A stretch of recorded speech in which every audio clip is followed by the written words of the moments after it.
बिस्मिल्लाहिर्रहमानिर्रहीम। अस्सलामु अलैकुम दोस्तों, उम्मीद आप सब खैरियत से होंगे। शमसुद्दीन अल्तमश पार्ट 2। सरमा अपने अरूज पर आ गया था, बर्फबारी भी उमड़ने लगी थी। अपने आप को बचाते और छुपते छपाते कजला खान एक रोज सूरज गरूब होने के थोड़ी देर बाद पंजदा कस्बे में दाखिल हुआ। पंजदे नाम का ये कस्बा जमहूरिया तुर्किस्तान में शामिल है। एक इंतहा दर्जे का सरसब्ज और शादाब इलाका है। दरियाए कशक और दरियाए बुरगाब के संगम में वाक़ है। मौर्रखीन लिखते हैं इस इलाके के बाशिंदे चंद कबीलों में तकसीम थे। इस इलाके को 1850 ईस्वी के एक दर्दनाक हादसे से, जो पंजदे के हादसे से मशहूर हुआ, शोहरत हासिल हुई। उस मार्के में अफगान लश्कर ने रूसी लश्कर के हाथों बहुत ज्यादा नुकसान उठाया। 19वीं सदी में इस इलाके में जमशेद और हजारा कबाइल आबाद हो गए थे। 1884 ईस्वी में जब मरू शहर पर रूस का कब्जा हो गया तो रूस और बरतानिया में बातचीत का आगाज हुआ। उस बातचीत के नतीजे में अफगानिस्तान की शुमाली हद के तयन के लिए एक कमीशन मुकर्रर किया गया। रूसी इस बात पर मुसिर थे कि पंजदा के बाशिंदे आजाद हैं, जबकि अंग्रेजों का मौकिफ ये था कि वो अफगानिस्तान की रियाया हैं। 1857 में अरसारी कबीले के लोग यहाँ से नकल मकानी करके दूसरी जगह जाकर आबाद हो गए और उनकी जगह सरक तुर्कमानों ने ले ली। अगरचे ये इलाका कई कबाइल के कब्जे में रहा, लेकिन तमाम के तमाम कबाइल इस बात को तस्लीम करते थे कि वो अफगान इलाके में थे और हुकूमत अफगानिस्तान को खिराज देते थे। अंग्रेजों की एक दलील ये भी थी कि बादगीज का इलाका एक अरसे तक अफगानिस्तान के पास रहा था। चुनाचे जब अमीर अब्दुल रहमान की अफगान मुहाफिज फौज ने पंजदे पर कब्जा किया तो रूसी हुकूमत ने फौरन एहतजाज किया। इस अरसे में जबकि अफगानिस्तान की शुमाली हद के तयन के लिए लंदन में गुफ्तो शनीद हो रही थी, अफगानिस्तान की सरहद पर कई वाकयात पेश आए। 29 मार्च 1885 को रूसियों ने अफगान सरहद पर हमला कर दिया। जंग का खतरा तो टल गया, लेकिन ये तय पाया कि अफगानिस्तान पंजदा का इलाका रूस को देकर उसके बदले जुल्फकार का इलाका ले ले। चुनाचे 1885 में हदबंदी मुकम्मल हो गई। रूस और अफगानिस्तान के दरमियान एक मुअय्यन सरहद तस्लीम कर ली गई। पंजदा नाम के उस कस्बे में दाखिल होने के बाद कुछ सोचते हुए कजला खान एक हवेली के दरवाजे पर रुक गया। आगे पीछे दाएं बाएं देखा, एक मोहतात सी निगाह उस हवेली के सदर दरवाजे पर डाली। घोड़े से उतरा, घोड़े की बाग पकड़कर आगे बढ़ा और उस हवेली के दरवाजे पर उसने दस्तक दी थी। पहली दस्तक पर किसी रद्द अमल का इजहार ना हुआ था, लिहाजा दूसरी दस्तक दी। दूसरी दस्तक पर भी जब कोई ना बोला तब उसने तीसरी दस्तक जरा जोर से दी। इस पर बंद दरवाजे के पीछे से किसी नौजवान की आवाज सुनाई दी। कौन है? इस पर कजला खान धीमे लहजे में कहने लगा, मैं मोहतरम याहिया बिन असद से मिलना चाहता हूँ, बहुत दूर से आया हूँ। कुछ देर तक खामोशी रही, इसलिए कि उस फाटक नुमा दरवाजे के अंदर जो छोटा सा सुराख था उसमें से कोई देखता रहा। फिर छोटा दरवाजा खुला, सामने एक नौजवान खड़ा था। चुनाचे वो कजला खान को मुखातिब करके कहने लगा, आप याहिया बिन असद से क्यों मिलना चाहते हैं? मैं उनका बेटा हूँ। इस पर बड़ी राजदारी से कजला खान उस नौजवान को कहने लगा, मेरे अजीज भाई, मैं दुश्मन नहीं दोस्त हूँ। क्या आप सारी तफसील मुझे बाहर खड़ा करके ही पूछ लेंगे? मुझे आप अपने बाप से मिला दीजिए, जो कुछ मैं कहना चाहता हूँ उनसे कहूंगा। इस पर उस नौजवान ने सारा दरवाजा खोल दिया। कजला खान अपने घोड़े समेत हवेली में दाखिल हुआ। उस नौजवान ने पहले की तरह दरवाजा बंद कर दिया। इतनी देर तक हवेली के अंदरूनी हिस्से से ढली हुई उम्र का एक शख्स और कुछ छोटी उम्र के लड़के भी निकल आए थे। जिस नौजवान ने दरवाजा खोला था वो ढली हुई उम्र वाले शख्स की तरफ इशारा करते हुए कहने लगा, ये मेरे बाप याहिया बिन असद हैं। इस पर कजला खान कुछ देर उन्हें गौर से देखता रहा। घोड़े की बाग छोड़कर वो याहिया बिन असद के करीब गया, फिर कहने लगा, क्या आप किसी ऐसे शख्स को जानते हैं जिसका नाम नेज़ा खान हो? देखिए, मुझ पर शक न कीजिएगा, मैं बड़ी दूर से आया हूँ। आप लोगों के नाम मेरे पास नेज़ा खान का ही पैगाम है। ये समझे मैं रहने वाला तो इधर का हूँ, लेकिन इस वक्त मैं दिल्ली की तरफ से आ रहा हूँ। कजला खान के ये अल्फाज सुनकर याहिया बिन असद ने एक लंबा सांस लिया, फिर अपने बेटे को कहने लगा, बेटे, इनके घोड़े को अस्तबल में बांधकर उसके दाने चारे का एहतमाम करो। फिर कजला खान का हाथ पकड़ते हुए याहिया बिन असद कहने लगा, बच्चे, तुम मेरे साथ आओ। याहिया बिन असद कजला खान को पकड़कर दीवान खाने में ले गया। फिर कहने लगा, बच्चे, अब तुम महफूज जगह हो।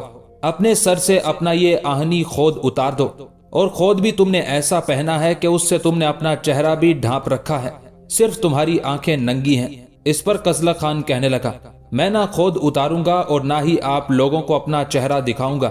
اس میں بھی ایک راز ہے، اس راز سے میں اور محترم نیزہ خان ہی واقف ہیں۔ میں چہرے پر خود کا نقاب ڈالے ہی آپ سے گفتگو کروں گا۔ یحییٰ بن اسد گہری سوچوں میں کھو گیا۔ اتنی دیر تک اس کا بیٹا جو قزلق خان کے گھوڑے کو استبل میں باندھنے کے لیے گیا تھا وہ بھی واپس آ گیا، یہاں تک کہ قزلق خان نے یحییٰ بن اسد کو مخاطب کر کے کہنا شروع کیا، محترم یحییٰ بن اسد، میں دہلی سے آیا ہوں، مجھے نیزہ خان نے بھیجا ہے۔ نیزہ خان اپنے بیٹے نجیب الدین کے ساتھ دہلی گیا تھا، وہاں اس نے ایک حویلی خرید لی ہے جس کے اندر اس نے رہائش اختیار کر لی ہے۔ وہ خود اپنی بیوی، بیٹی اور چھوٹے بیٹے کو لینے یہاں نہیں آ سکتا تھا، اس لیے کہ منگولوں کا جو سالار ان کے پیچھے پڑا ہوا ہے وہ ان دونوں باپ بیٹے کو شکل سے پہچانتا ہے۔ اس بنا پر مجھے بھیجا گیا ہے۔ میں کون ہوں، کیا ہوں، یہ آپ کو جاننے کی ضرورت نہیں ہے، بس یوں جانے میں نیزہ خان کی بیوی کراتیس، اس کی بیٹی ایتمر اور چھوٹے بیٹے باربت کو لینے کے لیے دہلی سے یہاں آیا ہوں۔ اب بولیں آپ کیا کہتے ہیں؟ یحییٰ بن اسد پھر گہری سوچوں میں کھو گیا تھا، یہاں تک کہ قزلق خان کو مخاطب کر کے کہنے لگا، بچے پہلے یہ بتا کہ تیرا نام کیا ہے؟ اس پر قزلق خان کچھ سوچتے ہوئے کہنے لگا، میرا نام فخر الدین ہے اور میں ہندوستان کے سلطان شمس الدین التمش کے سالاروں میں سے ایک ہوں۔ یحییٰ بن اسد نے پھر خدشات کا اظہار کرتے ہوئے کہنا شروع کیا، پر میں کیسے بغیر ثبوت کے کراتیس، ایتمر اور باربت کو تمہارے ساتھ بھیج دوں اور تم اتنا لمبا سفر طے کر کے انہیں دہلی لے جاؤ؟ جواب میں قزلق خان پھر کہنے لگا، آپ پریشان نہ ہو، نیزہ خان نے مجھے بتایا تھا کہ اس کی بیوی، بیٹے اور بیٹی نے آپ کی حویلی کے تہہ خانے میں پناہ لے رکھی ہے۔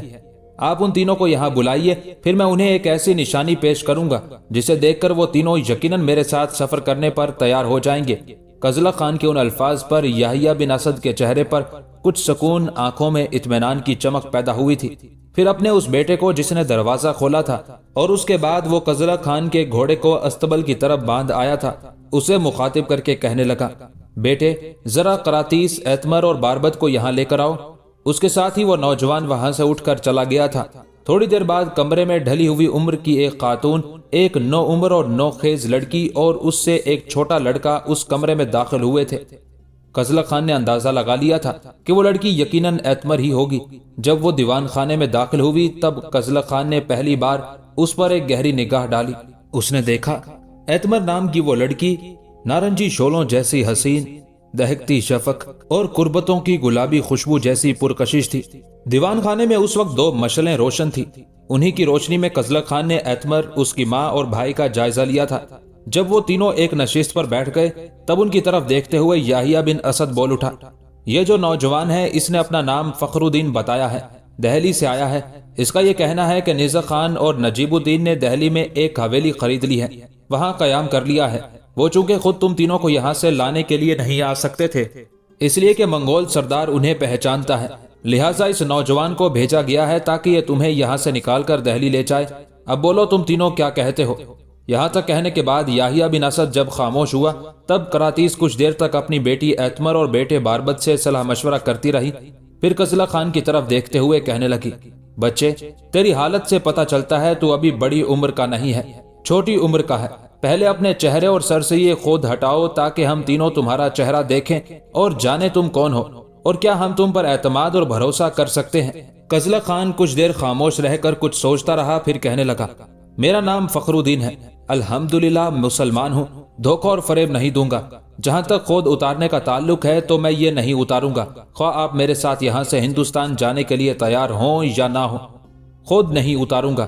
اس میں بھی ایک راز ہے، ہاں کبھی کوئی مناسب موقع آیا تو اس راز سے بھی پردہ اٹھا دوں گا، لیکن فی الحال خود اتار نہیں سکتا۔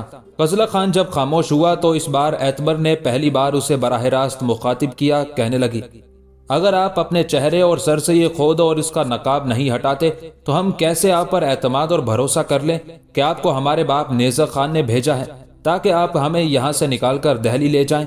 اس پر قزلق خان نے اپنے لباس میں ہاتھ ڈالا، پھر اپنی جگہ پر اٹھ کھڑا ہوا اور نیزہ خان کی وہ انگشتری جو فخر الدین نے اسے دی تھی وہ اس نے اس لڑکی کے سامنے رکھے میز پر رکھ دی تھی، پھر مڑا اور اپنی نشست پر ہو بیٹھا اور کہنے لگا، میرے پاس تم لوگوں کو اعتماد اور بھروسے میں لینے کے لیے یہ ایک انگوٹھی ہے جو تمہارے باپ نے دہلی سے کوچ کرتے وقت مجھے دی تھی۔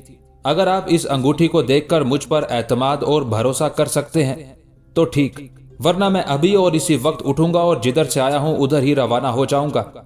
یہاں تک کہنے کے بعد قزلق کچھ دیر کے لیے رکا، پھر کہنے لگا، یہ مت خیال کیجیے گا کہ میں کسی لالچ اور لوبھ کے تحت یہ کام کر رہا ہوں، بس نیزہ خان کی طرف سے مجھے یہ کام سونپا گیا تھا، لہٰذا میں آپ لوگوں کو لینے چلایا۔ نیزہ خان نے آپ کا بھروسہ اور اعتماد حاصل کرنے کے لیے یہ انگشتری دی تھی۔ اگر اسے دیکھ کر مجھ پر آپ تینوں اعتماد کرتے ہیں تو پھر میں آپ تینوں کو لے کر ابھی اور اسی وقت یہاں سے کوچ کرنا پسند کروں گا، اس لیے کہ رات کے اندر ہی اندر میں کافی فاصلہ طے کر لینا چاہتا ہوں اور دن کسی محفوظ جگہ گزارنا چاہتا ہوں، اس لیے کہ جگہ جگہ منگول بھیڑیوں اور باولے کتوں کی طرح منڈلاتے پھر رہے ہیں، ان کی طرف سے ہمیں ہمہ وقت جان کا خطرہ رہے گا۔ یہاں تک کہنے کے بعد قزلہ خان جب خاموش ہوا تب کراتیس، ایتمر اور باربد کچھ دیر تک اس انگوٹھی کو دیکھتے ہوئے صلاح مشورہ کرتے رہے۔ پھر کراتیس بولی اور کہنے لگی، بچے، ہم تم پر اعتماد اور بھروسہ کرتے ہیں، یہ انگوٹھی یقیناً میرے شوہر کی ہے اور میں تم سے کہوں کہ ہم تمہارے ساتھ جانے کے لیے تیار ہیں۔ اس پر قزلہ خان فوراً بول اٹھا، اگر یہ بات ہے تو آپ کا جو ضرورت کا یہاں سامان ہے وہ لے لیں اور میں ابھی اور اسی وقت یہاں سے کوچ کروں گا۔ اس پر یحییٰ بن اسد دخل اندازی کرتے ہوئے بول اٹھا، بچے، یہ تم کیا کر رہے ہو؟ تم ابھی آئے ہو، لمبی مسافت طے کرنے کے بعد یہاں پہنچے ہو، تم اور تمہارا گھوڑا تھکے ہارے ہوں گے۔ اس پر قزلہ خان کہنے لگا، ایسی کوئی بات نہیں ہے، میں راستے میں مکمل آرام کر چکا ہوں، سستا چکا ہوں، میرا گھوڑا ابھی تازہ دم ہے، راستے میں بھی میں نے اس کے دانے چارے کا خوب اہتمام کر لیا تھا اور اس کا توبرا بھی میں نے خوراک سے بھر لیا ہے۔ آتی دفعہ تو میں کسی نہ کسی طرح کبھی شاہراہ پر اور کبھی دائیں بائیں ہو کر سفر کرتا رہا، لیکن جاتے ہوئے مجھے ہر شاہراہ سے دور رہ کر سفر کرنا ہوگا۔ میرے ساتھ یہ تینوں ہیں اور ان تینوں کی حفاظت کرنا اب مجھ پر لازم اور فرض ہو چکا ہے۔ میں رکوں گا نہیں، وقت ضائع نہیں کرنا چاہتا، آج ہی یہاں سے کوچ کروں گا۔ اس پر کراتیس اپنی جگہ پر اٹھ کھڑی ہوئی کہنے لگی، بچے، ہم تینوں تھوڑی دیر تک تیار ہو کر آتے ہیں، ہم بھی آج ہی تمہارے ساتھ کوچ کرنے کے لیے تیار ہیں۔ اس کے ساتھ ہی کراتیس، ایتمر اور باربد تینوں وہاں سے نکل گئے تھے۔ اس پر یحییٰ بن اسد اپنے اہل خانہ کو زیادہ راہ تیار کرنے کے لیے کہنے لگا۔ یوں یحییٰ بن اسد کے اہل خانہ بڑی تیزی سے کوچ کی تیاریاں کرنے لگے تھے۔ اپنا مختصر سا سامان لے کر کراتیس، ایتمر اور باربد تینوں پھر دیوان خانے میں آ گئے تھے۔ اس موقع پر یحییٰ بن اسد قزلہ خان کو مخاطب کر کے کہنے لگا، فخر الدین، سب سے پہلے تو میں تمہاری ہمت اور جواں مردی کو سلام پیش کرتا ہوں کہ تم دہلی سے ان تینوں کو لینے کے لیے یہاں آئے۔ یہ ایک بہت بڑے مارکے کا کام ہے، عام آدمی سے سر انجام نہیں دے سکتا۔ بچے، تو جانتا ہے حالات بڑے نامساعد اور ناموافق ہیں، منگول باولے کتوں کی طرح ہر شاہراہ، ہر شہر، ہر قصبے، ہر سرائی کے اندر منڈلاتے پھرتے ہیں۔ بیٹے، یہ تینوں آ کر دیوان خانے میں بیٹھ گئے ہیں، یہ تینوں مجھے بہت عزیز ہیں۔ میری تم سے التماس ہے کہ راستے میں ان کا خاص خیال رکھنا، ان کی حفاظت کا سامان کرنا، اس لیے کہ یہاں تک کہتے کہتے یحییٰ بن اسد کو خاموش ہو جانا پڑا، اس لیے کہ قزلہ خان بول اٹھا، محترم یحییٰ بن اسد، آپ کو کچھ کہنے کی ضرورت نہیں ہے۔ نیزہ خان میرے لیے بڑے محترم اور بڑے صاحب عزت ہیں، یہ کام انہوں نے مجھے بڑی آرزوؤں اور مجھ پر بڑا اعتماد رکھتے ہوئے سونپا تھا، لہٰذا اسے میں اس کے انجام تک پہنچاؤں گا۔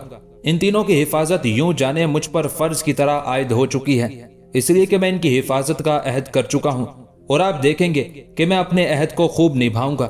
یہاں تک کہنے کے بعد قزلہ خان کو خاموش ہو جانا پڑا، اس لیے کہ یحییٰ بن اسد بول اٹھا، بیٹے، آج سارا دن بادل بھی بنے رہے ہیں، اب بھی بادل گہرے ہیں اور پہلے کی نسبت جھکے ہوئے بھی ہیں، جانتے ہو سرما اپنے عروج پر ہے، راستے میں برف باری بھی ہو سکتی ہے، لہٰذا ناموافق موسم میں ان کا خاص خیال رکھنا۔ یہ بچی جس کا نام ایتمر ہے، اسے اس کے باپ نیزہ خان نے بڑے ناز و نعم، بڑے پیار سے پالا ہے، اسے آج تک اس نے جھڑکا تک نہیں۔ یہ بھی بہت اچھا ہے کہ تم یہاں سے رات کے وقت کوچ کر رہے ہو، اس لیے کہ رات کے وقت تم کافی فاصلہ سمیٹ سکتے ہو۔ دن کے وقت کسی محفوظ جگہ پناہ لے لینا، ایسی جگہ جہاں ادھر ادھر سے گزرتے کسی منگول کی نظر تم پر نہ پڑے۔ یحییٰ بن اسد کے ان الفاظ کے جواب میں قزلہ خان پھر بول اٹھا، آپ پریشان نہ ہو، فکر مند ہونے کی ضرورت نہیں ہے۔ پہلی بات یہ کہ میں ان راستوں سے خوب واقف ہوں، دوسری یہ کہ میں جانے پہچانے راستوں اور معلوم شاہراہوں پر سفر نہیں کروں گا، پرانے راستوں اور شاہراہوں سے دور رہتے ہوئے ان کے ساتھ ساتھ ان کے متوازی سفر کروں گا۔ میں جانتا ہوں منگول سالار جسے ان کی تالاش ہے، اس نے ضرور اپنے آدمی ادھر ادھر پھیلا رکھے ہوں گے، اس لیے وہ ہمارا تعاقب بھی کر سکتا ہے، پر خداوند نے چاہا تو میں ان کے اعتماد، ان کی عزت کی خوب حفاظت کروں گا۔ बेटे, तुम्हारा कहना दुरुस्त है, इसलिए कि तुम्हें निज़क ने पूरे हालात तफसील से सुनाए होंगे। मंगोलों का वो सालार जो एतमर को पसंद करता था, उसे शक पड़ गया था कि उन्होंने मरू के नवाही हिस्सों में ही कहीं कायम कर रखा है। इस बिना पर इन इलाकों के मुतालिक वो मशकूक हैं और इन पर कड़ी निगाह रखते हैं। बहरहाल बेटे, यहाँ से निकलने के बाद बड़े मोहतात अंदाज में सफर करना। रास्ते में तुम्हें बारिश और बर्फबारी का सामना भी करना पड़ सकता है। यहाँ तक कहने के बाद याहिया बिन असद रुका, कुछ सोचा, फिर अपने बड़े बेटे को मुखातिब करते हुए कहने लगा, बेटे, घर में जो चमड़े की चादरें हैं वो निकालना। इन तीनों माँ बेटी और बेटे के बिस्तर तैयार होंगे, वो चादरें इनके बिस्तरों के अंदर डाल देना। रास्ते में बारिश और बर्फबारी में वो चादरें इनके काम आएंगी। अपने बाप के उन अल्फाज के जवाब में याहिया बिन असद का वो बेटा और उसका छोटा भाई उठकर दीवान खाने से निकल गए थे। थोड़ी देर बाद करातीस, एतमर और बारबत के घोड़े भी तैयार कर दिए गए। घोड़ों के साथ ज़्यादा राह के अलावा पानी और ज़रूरियात का दीगर सामान भी बांध दिया गया था। उसके बाद करातीस, एतमर और बारबत बारी बारी याहिया बिन असद के अहले खाना से मिले। उसके बाद वो कजलक खान के साथ वहां से कूच कर गए थे। कजलक खान एतमर, उसकी माँ करातीस और छोटे भाई बारबत को लेकर उस शाहरा के साथ साथ बड़ी तेजी से सफर कर रहा था जो मरू शहर से निकलकर सीधी हेरात की तरफ जाती थी। चूंकि कजलक खान उन सारे रास्तों से वाकिफ था, लिहाजा घोड़े को सर पर दौड़ाता चला जा रहा था और उसके पीछे पीछे एतमर, करातीस और बारबत भी उसका साथ दे रहे थे। कभी कभी कजलक खान मुड़कर पीछे भी देख लेता था, शायद ये अंदाजा लगाने के लिए कि उसके तीनों साथी पीछे आ रहे हैं या दूर रह गए हैं। बहरहाल सारी रात सफर होता रहा। आसमान पर वस्ती हिस्से में सफर करने वाले 3 सितारे जो वक्त की निशानदही करते हैं, जब वो दूर मगरिब की तरफ चले गए, तब कजलक खान ने अंदाजा लगाया कि रात अब अपने अंजाम को पहुंचने वाली है। उस मौके पर करातीस ने आवाज देकर कजलक खान को पुकारा। उसकी पुकार पर कजलक खान ने अपने घोड़े की बागें खींचते हुए उसे रोक दिया। पीछे आते हुए बारबत, एतमर और करातीस भी उसके पास आ रुके। एतमर और बारबत दोनों बहन भाई तो मुतमईन थे, जबकि करातीस हाँफने के अंदाज में कहने लगी, बेटे, तेरी मेहरबानी कि तू हमें यूं हिफाजत के साथ लेकर पंजदा के कस्बे से निकला। अब तक तो मैं तेरा साथ बड़े जबर और कर्ब के साथ देती रही हूँ। अब मुझसे मजीद सफर नहीं होता, मैं थक चुकी हूँ। बेटे, मेरी कमर में दर्द है जिसने मुझे बदहाल करना शुरू कर दिया है। अब तक तो मैं बड़ी मुश्किल से तुम्हारा साथ देती आ रही हूँ। मैं जानती हूँ किसी खुले और सपाट मैदान में रुकना हमारे लिए खतरनाक साबित हो सकता है, लेकिन बच्चे, यहाँ तक कहते कहते करातीस को रुक जाना पड़ा, इसलिए कि बड़ी अपनाइयत और हमदर्दी में उसे मुखातिब करके कजलक खान कहने लगा, अम्मा, मुझे आपकी तकलीफ का एहसास है, बस थोड़ा सा वक्त आप मुझे दें। इस वक्त जिस कोहिस्तानी सिलसिले से हम गुजर रहे हैं, इसके दाएं हिस्सों में मंगोलों का आना जाना और गुजर है, इसलिए कि जनूब मगरिब की तरफ जाने के लिए यहीं से वो शाहरा गुजरती है जिस पर महफूज अंदाज में सफर किया जा सकता है, और उसी शाहरा से जरा हटकर उसके साथ साथ मैं सफर कर रहा हूँ। अम्मा, मंगोलों से बचने के लिए मैं जब दिल्ली से इस तरफ आया था, तब भी मैंने यही रास्ता इख्तियार किया था। इधर आते हुए भी मैं पूरी रात सफर करता रहता था। दिन का एक हिस्सा किसी खोर गार में सो लेता था। अम्मा, अगर आप थोड़ा सा मेरा साथ दें तो कुछ आगे एक गार है, काफी बड़ा गार है, और आप लोगों की तरफ जाते हुए मैंने उसी में कयाम किया था। उसके अंदर हम न सिर्फ सुस्ता सकते हैं, बल्कि हमारे घोड़े भी महफूज तरीके से अपनी थकान दूर कर सकते हैं। अम्मा, मुझे आपकी थकावट, आपकी तकलीफ का एहसास है, पर साथ ही मुझे ये भी एहसास है कि मैंने आप तीनों को बाहिफाजत आपकी मंजिल तक पहुंचाना है। अम्मा, मैं अकेला होता तो मुझे अपनी जान की कोई परवाह न थी, लेकिन यूं जाने आपकी हैसियत मेरे पास अमानत की सी है, और अमानत में खयानत करना बहुत बुरा है। मुझे सुकून उस वक्त मिलेगा जब आप तीनों अपनी मंजिल तक पहुंच जाएंगे। इसलिए कि यहाँ तक कहते कहते कजलक खान को रुक जाना पड़ा, इसलिए कि एतमर फौरन बोली और अपनी माँ करातीस को मुखातिब करके कहने लगी, अम्मा, ये ठीक कहते हैं, देखो हल्की हल्की बूंदाबांदी भी शुरू हो गई है, बादल भी खूब झुके हुए हैं। अगर यहीं बर्फबारी शुरू हो गई तो हम सफर करने के काबिल नहीं रहेंगे, और यहीं रुक गए तो याद रखना हम मंगोलों के हत्थे चढ़ जाएंगे। अम्मा, तुम देखती हो, थोड़ी देर पहले आसमान पूरी तरह बादलों से भरा हुआ नहीं था, कहीं कहीं सितारे ताक झांक करते थे, लेकिन अब बादल गहरे और घने हो गए हैं, बर्फबारी का इम्कान है। अम्मा, थोड़ी सी तकलीफ बर्दाश्त कर लो, तकलीफ के बाद ही आराम और सुकून मिलता है। करातीस के चेहरे पर हल्का सा तबस्सुम नमूदार हुआ। अपनी बेटी एतमर की तरफ देखते हुए कहने लगी, बच्चों, तुम्हारी हिफाजत, तुम्हारे तहफ्फुज के लिए मैं सब कुछ करने को तैयार हूँ, चलो सफर शुरू करते हैं। उसके साथ ही तीनों ने अपने घोड़ों को एड़ लगाई और सर पर दौड़ाने लगे थे। तीनों 8 मील आगे गए होंगे कि बारिश जो पहले इक्का दुक्का कतरे की सूरत में गिरती थी अब तेज होना शुरू हो गई थी। साथ ही मशरिक से सूरज तलू होने के आसार दिखाई देने लगे थे, इसलिए कि हल्की हल्की सफेदी और रोशनी ताक झांक करने लगी थी। उस मौके पर एक जगह कजलक खान ने अपने घोड़े को रोका और कहने लगा, हम जिस जगह पहुंचना चाहते थे पहुंच गए। ये अपने दाएं जानिब देखें, काफी बड़ा गार है, यहीं कयाम करना है। फिर कजलक खान वहां घोड़े से उतर गया। उसकी तरफ देखते हुए करातीस, एतमर और बारबद भी अपने घोड़ों से उतर गए थे। सबसे पहले गार में कजलक खान दाखिल हुआ, उसके पीछे पीछे एतमर, बारबद और करातीस भी अंदर चले गए थे। गार में जाने के बाद कजलक ने पहले अपने घोड़े को एक पत्थर से बांध दिया। उसकी तरफ देखते हुए उन तीनों ने भी अपने घोड़ों को बांध दिया था। फिर करातीस की तरफ देखते हुए कजलक खान कहने लगा, अम्मा, आपकी तरफ जाते हुए यही वो गार है जहां मैंने कयाम किया था। यहाँ मैंने आग भी रोशन की थी और उसकी वजह से यहाँ कुछ लकड़ियां और घास भी देखें बचे पड़े हैं। आप तीनों यहाँ बैठ जाएं, मैं ऊपर जाता हूँ। यहाँ कोहिस्तानी सिलसिले के ऊपर छोटे छोटे दरख्त बहुत हैं। जाते हुए मैंने देखा था यहाँ इमली के काफी सूखे दरख्त थे जिन्हें मैंने हाथ से तोड़कर ही अपना काम चला लिया था। मेरे पास कुल्हाड़ी भी है और खंजर भी। आप तीनों यहाँ बैठे, अगर सर्दी महसूस कर रहे हो तो मैं पहले यहाँ आग जला देता हूँ। इस पर बारबद बोला और कहने लगा, भाई आप अकेले कैसे जाएंगे? अम्मा और एतमर यहाँ बैठी हैं, मैं और आप दोनों ऊपर जाते हैं, घास और लकड़ियां काट लेते हैं। इस पर कजलक ने खुशी का इजहार किया। अपने घोड़े की जेन से बंधा हुआ कुल्हाड़ा उसने उतारा, गार से बाहर निकला। बारबद उसके पीछे पीछे था। पहले कजलक खान ने कुछ लकड़ियां काटी जिन्हें उठाकर बारबद नीचे ले गया था। उसके बाद दोनों मिलकर बड़ी तेजी से खंजरों और कुल्हाड़ों के जरिए घास काटने लगे थे, यहाँ तक कि उन्होंने घास का एक खासा बड़ा गट्ठा जमा कर दिया था और फिर दोनों सारी घास उठाकर गार के अंदर चले गए थे। सबसे पहले कजलक खान ने चारों घोड़ों के दहाने उतारकर उनके पांव बांध दिए और जब कोहिस्तानी सिलसिले के ऊपर से लाई जाने वाली घास उन घोड़ों के आगे कजलक खान ने डाली तो वो खुश घास घोड़े बड़ी रगबत से खाने लगे थे। खुशी का इजहार करते हुए करातीस की तरफ देखकर कजलक खान कहने लगा, अम्मा, जाते हुए मैंने अपने घोड़े को यही घास खिलाई थी और तोबरे में जो खुराक थी वो महफूज कर ली थी। अब हम चारों के तोबरे खुराक से भरे हुए हैं और रास्ते में हमारे काम आ सकते हैं। मेरे ख्याल में जो घास मैं और बारबद काट कर लाए हैं उसी से घोड़े अपना पेट भर लेंगे। बाहर अब सूरज तलू होने के आसार वाजे हो गए थे। हर चीज साफ और नुमाया दिखाई दे रही थी। एकदम गार के मुंह की तरफ देखते हुए बारबद जोर से बोल उठा, देखें बर्फबारी शुरू हो गई है, जमीन सफेद होना शुरू हो गई है। एतमर, करातीस और कजलक खान ने बाहर देखा, वाकई बारिश के बजाय अब तेज बर्फबारी शुरू हो गई थी जिसके बायस जमीन का सीना बड़ी तेजी से सफेद होना शुरू हो गया था। कजलक खान ने कुछ देर तक गार के पास खड़े होकर माहौल का जायजा लिया, फिर पलटा। अपने घोड़े की जीन के साथ बंधी हुई खुरचीन के अंदर से उसने कुछ बिनोले निकाले। वो बिनोले उस जगह रखे जहां पहले आग जलाए जाने के आसार थे।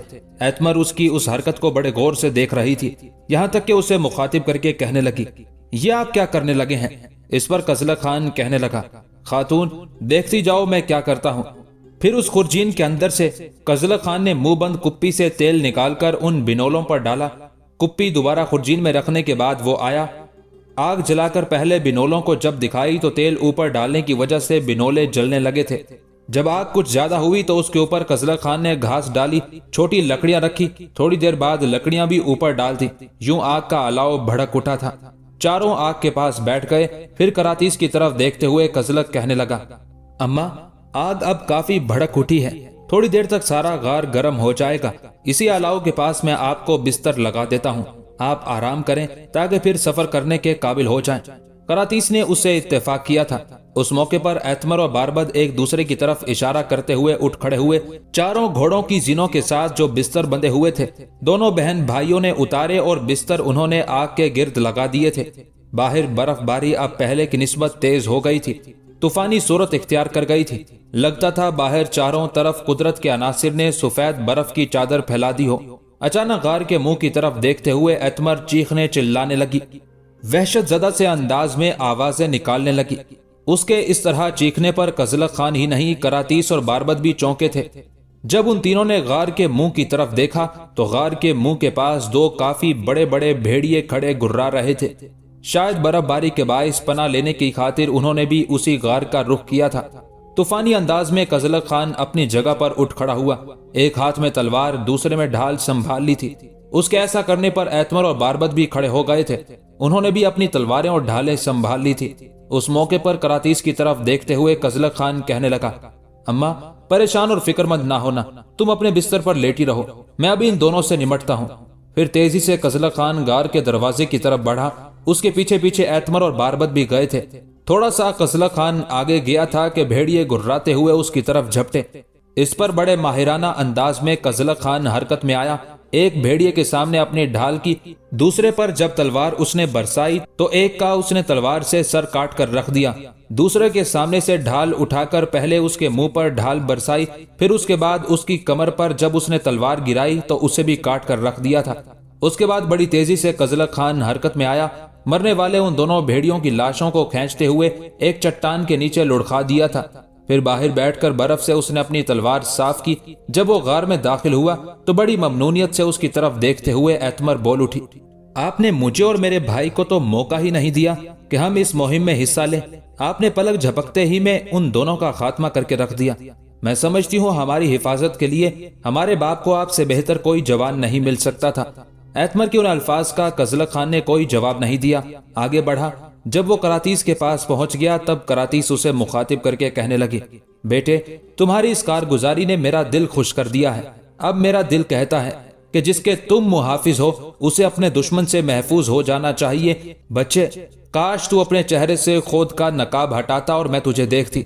इस पर अपने सर को किसी कदर खम करते हुए कजलक खान कहने लगा, अम्मा ये एक मजबूरी है, फिल वक्त मैं अपने चेहरे से नकाब उतार कर आपके सामने नहीं आ सकता।